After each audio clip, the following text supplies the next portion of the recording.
Welcome to Things You Don't Know. And boy, there's a lot of things that I don't know. And I'm always interested in learning a little bit more. Sometimes it can be a little frustrating though, huh?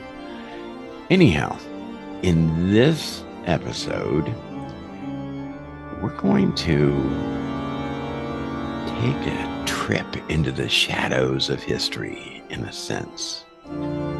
Now, listen carefully, because we've got some real strange stuff coming your way.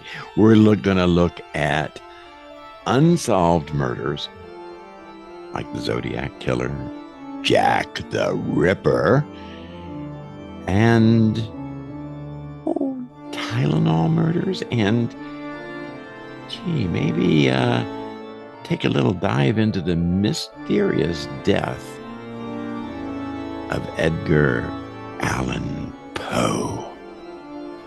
It almost sounds like one of his stories.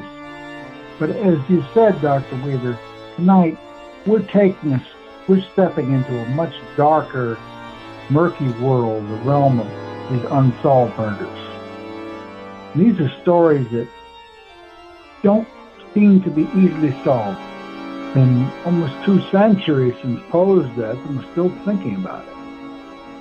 And who would have ever thought a common household medication would turn into the cause of several murders? Keeps me awake at night. Yeah, these stories are filled with cryptic clues, coded letters, blood-stained cobblestones, and lingering whispers. What really happened? And could some of these cases be connected? Wow. Let's start first with what was called America's ciphered nightmare, the Zodiac Killer. It started in the late 1960s in Northern California. A series of brutal murders and chilling letters signed with a strange symbol, a crosshair within a circle. The killer called himself Zodiac. He wasn't just murdering. He was playing a game, sending cryptic ciphers to newspapers, threatening school buses, and daring the public to figure him out. Some of the ciphers still haven't been cracked.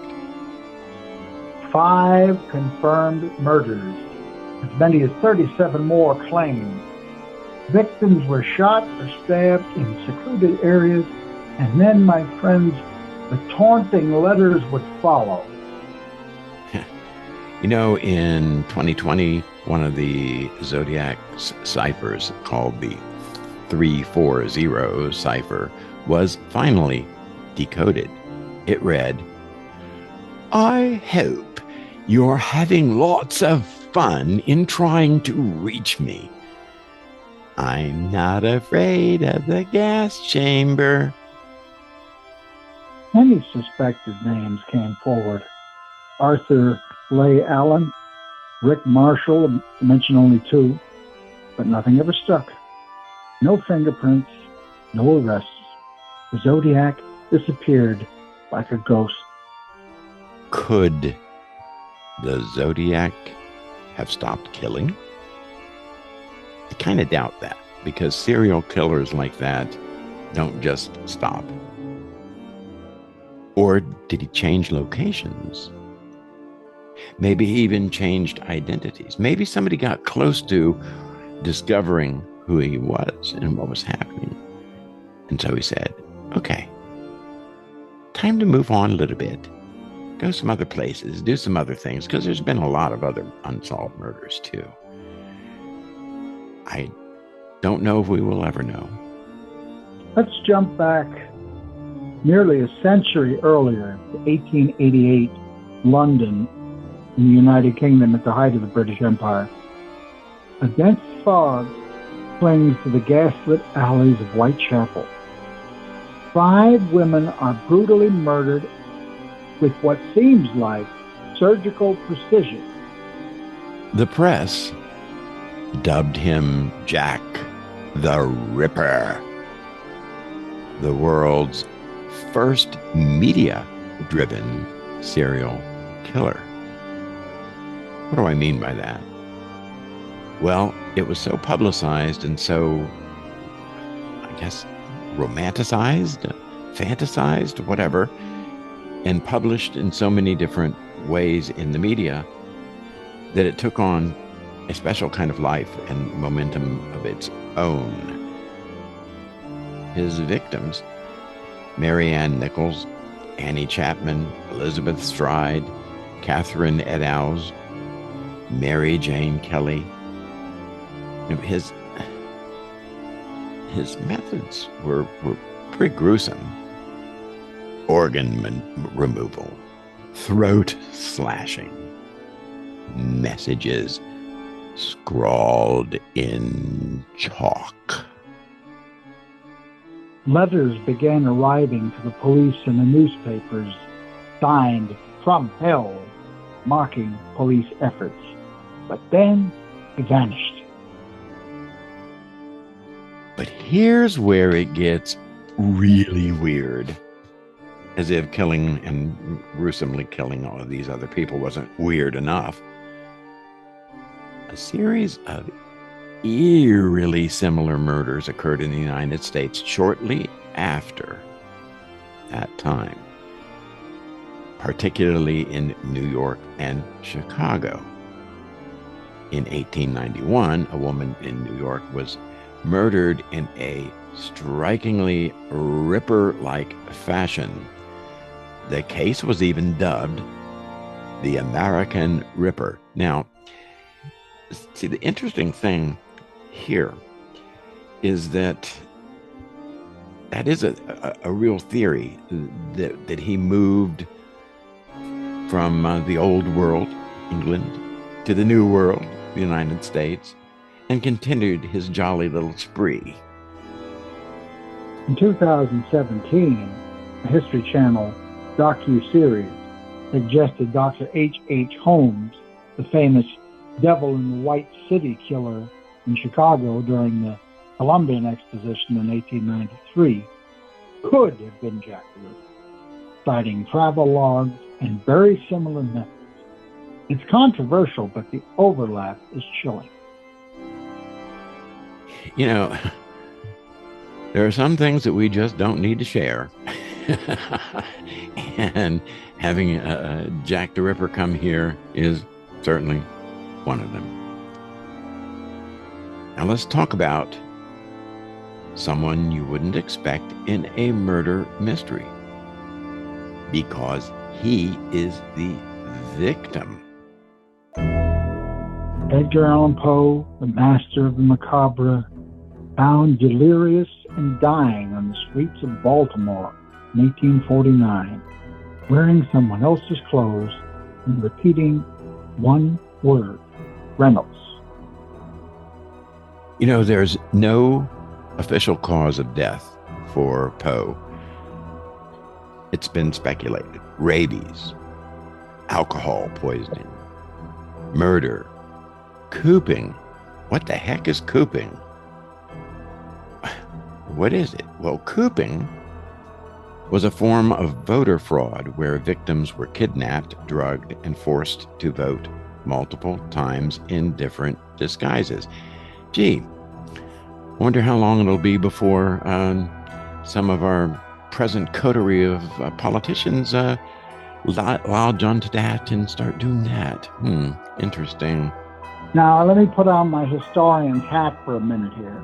I happen to know that in the late 1840s and early 1850s in Maryland, there was a political controversy going on. The main issues of tariffs and slavery were all omnipresent, but a group called the American Party, more officially known as the Know Nothing, strongly anti-slavery but passionately anti-immigrant, Catholic, and even somewhat anti-Jewish, was a prominent political group in Maryland at that time, and I know that they were involved in the political machine. So there's some theory that Poe could have been a victim of this political crime ring, or were there more? Some claim he was followed.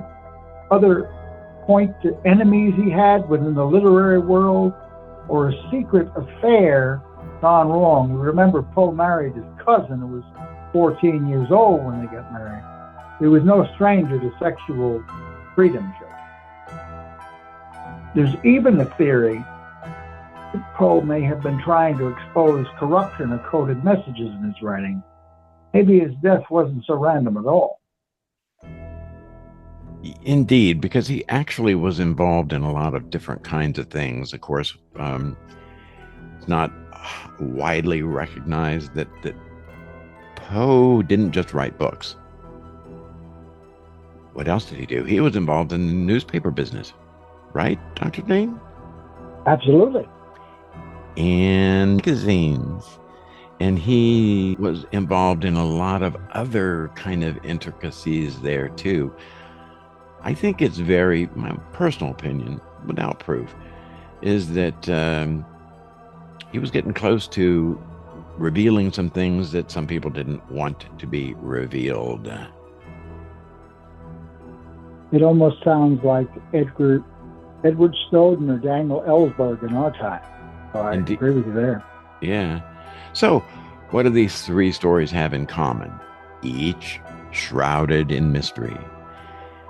Each leaving behind questions, and a sense that someone, somewhere, got away with murder.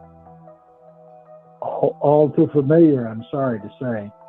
Are there patterns we've missed? Are these killers still anonymous by chance, or worse, by design? And what if they didn't act alone? What if they were part of a larger system? Or maybe they inspired a network of copycats. That is a probably accurate but terrifying idea, Dr. Weaver. I say that quite openly. We may never have all the answers. One thing's for sure, the mystery lives on as long as we keep asking questions. Indeed. You know, something else that I said we would talk about, there have been some other incidents, some other murderous things. For example, the Tylenol murders. Yeah, that was a whole big thing. You remember that? I do. In the early 80s, I remember that Tylenol was taken off the market for almost a year. In 1982, Chicago, 7 people die after taking Tylenol capsules laced with cyanide. There was no warning, no pattern, just random death. And then Johnson & Johnson recalled millions of bottles. This case led to the invention of tamper-proof packaging. A man named James Lewis was convicted of extortion, but never proven to be the poisoner. To this day, no one knows for sure who did it or why. The killer could still be out there. Another one that we wanted to cover was Jon Benet Ramsey. You remember I that? Do. Mm-hmm. I think it is horrible for parents to force their young children into these pageants and these various other things. I mean, if they want to do it of their own accord, that's one thing. But to exploit your child and make money is just wrong.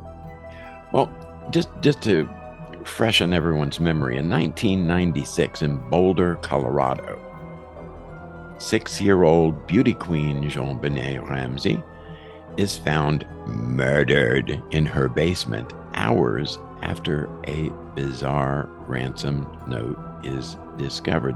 The note was a long, strange note and written with pen and paper from inside the home. Her skull was fractured. She'd been strangled. But there were no signs of forced entry. You know, there were theories which would include her parents, her brother, or an unknown intruder.